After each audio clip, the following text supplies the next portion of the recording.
délivrance des diplômes, je vous ai dit tout à l'heure, la mesure qui est arrêtée à ce niveau.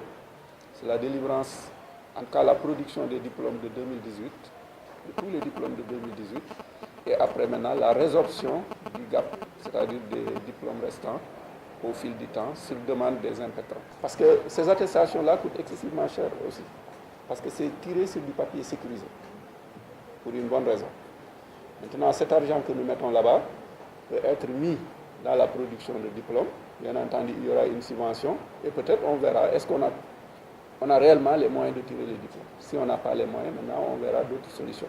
Mais je pense que pour cette année, on va quand même délivrer des attestations. Peut-être, je ne sais pas si on va les délivrer à tout le monde, mais en tout cas, il y aura une catégorie de personnes à qui on va le délivrer. Prenez par exemple un élève qui a une pré-inscription et qui doit partir. Ou un élève qui a en tout cas une urgence qui doit partir et que nous, on n'a pas encore fini le processus. Parce qu'il faut savoir que pour le diplôme, il y a plusieurs étapes. Une fois qu'on a fini de valider les résultats, il faut tirer la liste sous forme d'arrêté.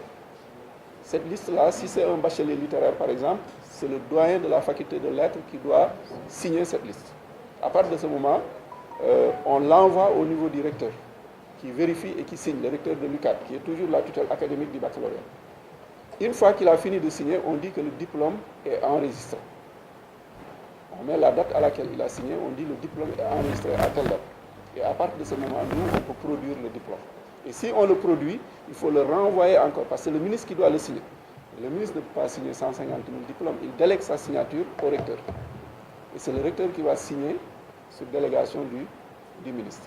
Et donc nous, on envoie au recteur le diplôme tiré, il signe, il nous le renvoie et on appelle l'impétrant pour qu'il vienne le récupérer. Donc voilà le processus de délivrance de diplôme.